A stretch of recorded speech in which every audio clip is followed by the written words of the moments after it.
ભરતભાઈ, તમે આ માંડવો કેમ બાંધ્યો છે? અત્યારે ઉત્તરાયણ નિમિત્તે આ અબોલજીઓ માટે અહીંયા 10,000 કિલો જેટલા લાડુ બનાવવાના છે. એમાં 150 ડબ્બા જેવું તો તેલ વાપરવાનું છે. બરાબર. પછી આ બધા જે ગામડેથી જેને લાડુની જરૂર છે એવા બધા જીવદયા પ્રેમીઓ અહીંયા આવશે અને એ લાડુ એમના પોતાના ગામમાં જઈને પોતાના ગાય કૂતરાને વગેરે બધાને આપશે. તમે કેટલા વર્ષથી આ પ્રવૃત્તિ કરો? આ તો ઘણા વર્ષથી ચાલે છે. પહેલાં 500 કિલોથી શરૂઆત કરી હતી. 500 કિલો કર્યા, 2500 કિલો કર્યા, 4000 કર્યા. આ વખતે 10,000 કિલો લાડુ. પહેલાં તો એક જ ટીમ પ્રભુ કાકાની જ આવતી હતી, પણ આ વખતે તો 2 ટીમ છે. તો તમને આવો વિચાર કેવી રીતે આવ્યો?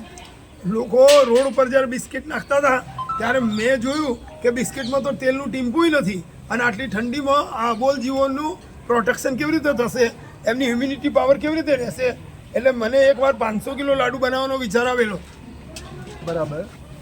પછી એમાં કેવી પછી વોટ્સએપના માધ્યમથી બધાને મોકલ્યું તો બહુ જીવદયા પ્રેમીઓના ફોન આવ્યા. 500 કિલો તો મારા લાડુ તરત જ પૂરા થઈ ગયા. 2000 કર્યા તો પણ પટી ગયા. 4000 કિલો કર્યા તો 4000 કિલો પણ અમને ઓછા પડ્યા. તમે ભરતભાઈ આ સેવાની પ્રવૃત્તિમાં ક્યારથી આવ્યા અને કેવી રીતે આવ્યા? 2015 થી સિવિલ હોસ્પિટલમાં સંસ્થા બીમાર દર્દીઓ માટે શરૂ થયેલી. બરાબર. હા હા. મારો બાબો અમદાવાદ જ્યારે બીમાર પડ્યો ત્યારે એને જ્યારે અહીંયા લઈને આવ્યા ત્યારે એ વખતે બધું જોયેલું કે ભાઈ બીમાર દર્દીઓને ખાવા પીવાની વ્યવસ્થા, યોગ્ય વ્યવસ્થા કોઈ જગ્યાએ થતી નથી. એટલે એમને ક્વોલિટીનું ફૂડ મળે એવા શુભ આશયથી સિવિલ હોસ્પિટલમાં ડૉક્ટર અરવિંદ પરમારના પરમિશન લઈ અને આ સંસ્થા શરૂ કરી. એ વખતે અમને રાજ સુંદર વિજયજી મહારાજ સાહેબ અને રાજપુણ્ય વિજયજી મહારાજ સાહેબના પણ આશીર્વાદ મળેલા. એ આશીર્વાદનો દીપક અત્યારે પણ જોરદાર. કેટલા વર્ષથી આ કામ ચાલે છે? આ લગભગ હવે 12મું વર્ષ બેસવાનું છે. તમે દશાબ્દી મહોત્સવ ઉજવવાના હતા ને? દશાબ્દી મહોત્સવ હવે કનુ કાકા પુસ્તક લખે પછી એના વિમોચન દશાબ્દી મહોત્સવ. બરાબર. તો તમે જે સવારે જે કામ કરો છો એ કઈ રીતે કરો? સવારે તો હું રોજ 3 વાગે જાગી જાઉં છું અને 3 વાગે જાગીને અમે સવારે કોઈ બીજા લોકોને કોઈ ડિસ્ટર્બ કરતો નથી. હું મારી જાતે જ ઉઠીને મારે પૌવા બનાવવાના, દૂધ બનાવવાનું હોય તો બધું હું શાંતિથી એકલો તૈયારી કરું અને પછી બની જાય એટલે સિવિલમાં લઈ જઉં અને હાઈવે ઉપરના બધા દર્દીઓને આપું. તમે આ જે લાડુ છે એ કઈ જગ્યાએ મોકલો છો? આ ડીસા તાલુકાના ઘણા બધા ગામડાથી, આખોલ છે, રાણપુર છે, જાબડિયા છે, એ સિવાય પણ ઘણા બધા દૂરના ગૌશાળાવાળા છે. 500 કિલો લાડુ ગૌશાળાવાળા લઈ જાય છે. હા. તો તમને આના માટે આર્થિક વ્યવસ્થા તમે કેવી રીતે ગોઠવો છો? આર્થિક વ્યવસ્થામાં તો એવું જ કર્યું છે કે ઘઉં જેટલા જોઈએ ને એટલા બાળકો લઈ આવે. એટલે દરેક સ્કૂલમાં અમે કહી દઈએ છીએ કે ભાઈ અમને ઉત્તરાયણ નિમિત્તે લાડુ બનાવવા માટે આ ઘઉં જોઈએ છે. અને અમે એમ પણ વિચાર્યું કે બાળકને જો અત્યારે આપવાના સંસ્કાર પડશે તો નવી પેઢી પણ આ જીવોને સાચવશે. એવા શુભ આશયથી આ બાળકો માટે એમની પાસેથી ઘઉં મંગાવીએ. તેલ અને ગોળના દાતાઓ અમને મળી રહે છે. બરાબર. બધા વેપારીઓ જે અલગ અલગ રીતે સહયોગ કરે છે. અને ગોળ માટે અમારે મજબૂત પાર્ટી હીરાલાલ બાબરાજી દેવડા પરિવાર, એટલે અમારે 500 કિલો ગોળ ખૂટે તો અમારે ટેન્શન નહીં.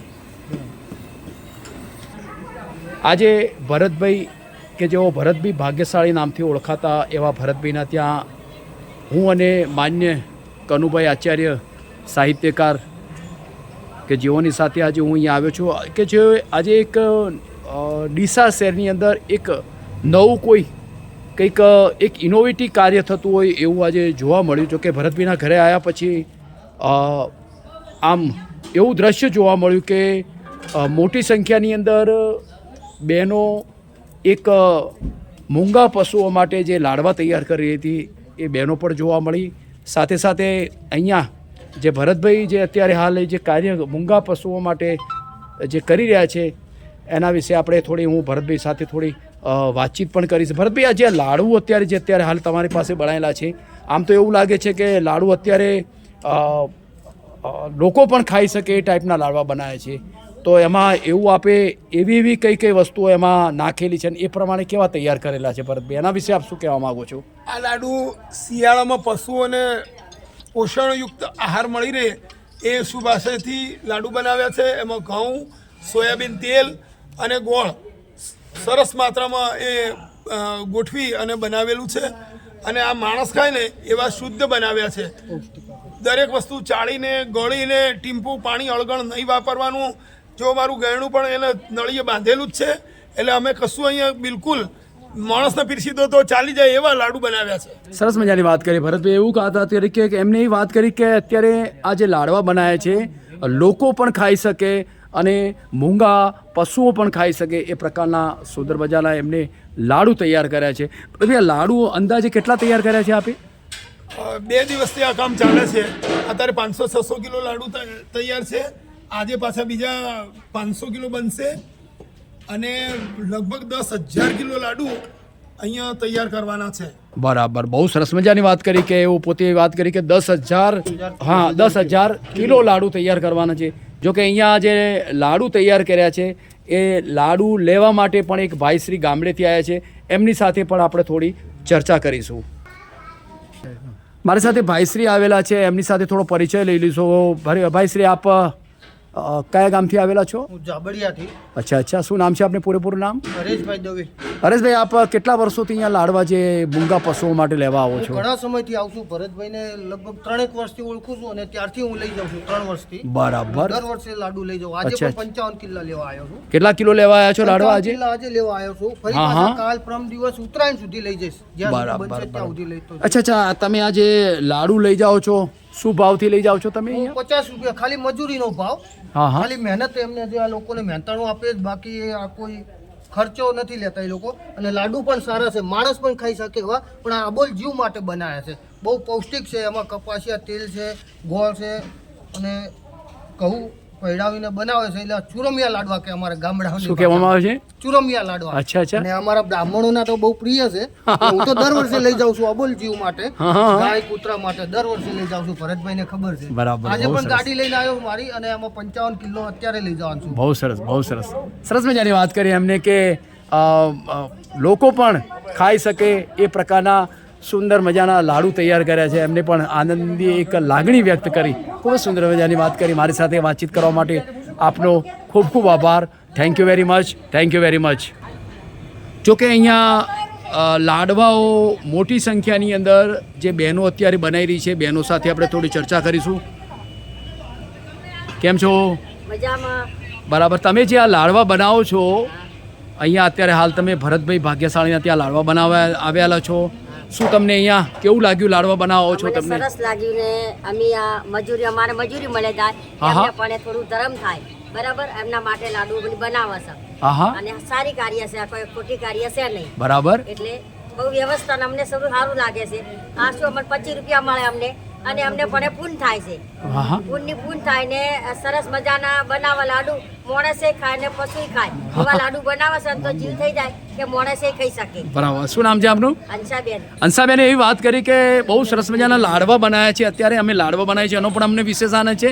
સાથે સાથે જે આ લાડવા અમે બનાવવા અહીંયા આવ્યા છીએ તો અમને અહીંયા એક તો અમને અમારી જે કામ કરીએ છીએ એની મજૂરી પણ મળે છે, એની સાથે સાથે એક જીવદયાનું પણ એક બહુ સરસ મજાનું કામ થાય છે. ખૂબ સુંદર મજાની વાત કરી બેને. જય માતાજી, જય શ્રી રામ. અહીંયા જે મોટી સંખ્યાની અંદર જે લાડવાઓ બનાવેલા છે, અહીંયા લાડવાનું આપણે થોડું એક દ્રશ્ય જોઈ લઈએ. અહીંયા જે લાડવાઓ બનાવેલા છે એમને અત્યારે હાલ બી અહીંયા પોતે અહીંયા જે એની ગોઠવણી પણ કરેલી છે. બહુ વ્યવસ્થિત રીતે અહીંયા ગોઠવી અને લાડવો અહીંયા મૂકવામાં પણ આવેલા છે. સાથે સાથે અહીંયા જે કંઈ બહારથી કોઈ પણ વ્યક્તિ અહીંયા જે લેવા માટે આવે મૂંગા પશુઓ માટે, એના માટે પણ સુંદર મજાની ગોઠવણી પણ કરેલી છે. ભરતભાઈ, આજે તમે જે ગોઠવણી કરી છે એના ભાગરૂપે શું કહેવા માગો છો? અહીંયા જે અત્યારે હાલ સરસ મજાના લાડવાની ગોઠવણી, બહુ સુંદર લાડવાની ગોઠવણી કરી છે. અત્યારે જેને પણ જરૂર પડે એટલે લાડુ અમારે તો ગોઠવીને જ રાખવો પડે, કારણ કે લાડુ બગડવો ના જોઈએ, ભાગવો ના જોઈએ અને લાડુ પાર્ટીના ઘર સુધી પહોંચવો જોઈએ. આજે બનેલા લાડુ અમે કાલે પેકિંગ કરીએ એક દિવસ તો અમારે એને પતરામાં રાખવા જ પડે. બરાબર. અને જે લોકો લેવા આવે એ લોકો જોવે કે નહીં આટલા, અથવા કોઈ દાતાઓ હોય તો એ પણ જોવે કે નહીં અહીંયા 10,000 કિલો લાડુ બની રહ્યા છે, તો એ લોકોનું પણ બધું ડોનેશન આવેલું છે. અને આ લાડુ એ રીતે બની અને આખા ડીસા તાલુકાના કૂતરા ખાય અને ગાયો ખાય એટલા લાડુ આપણી પર્યાપ્ત છે. બહુ સરસ, બહુ સરસ. એમને એ પ્રમાણે વાત કરી કે આખા ડીસા તાલુકાની અંદર જુદા જુદા ગામડામાં પહોંચે એ ટાઈપના ખૂબ મોટી સંખ્યાની અંદર, એટલે મોટી ક્વોન્ટિટીની અંદર પોતે લાડવાઓ બનાવેલા છે. ખૂબ સરસ મજાની વાત કરી ભરતભાઈ. મારી સાથે વાતચીત કરવા માટે આપનો ખૂબ ખૂબ આભાર. આપ જીવદયા ક્ષેત્રે ખૂબ જ ઉમદા કામ કરો એવી હું તમને હૃદયપૂર્વકની શુભેચ્છાઓ પાઠવું છું. જય શ્રી રામ, જય શ્રી રામ.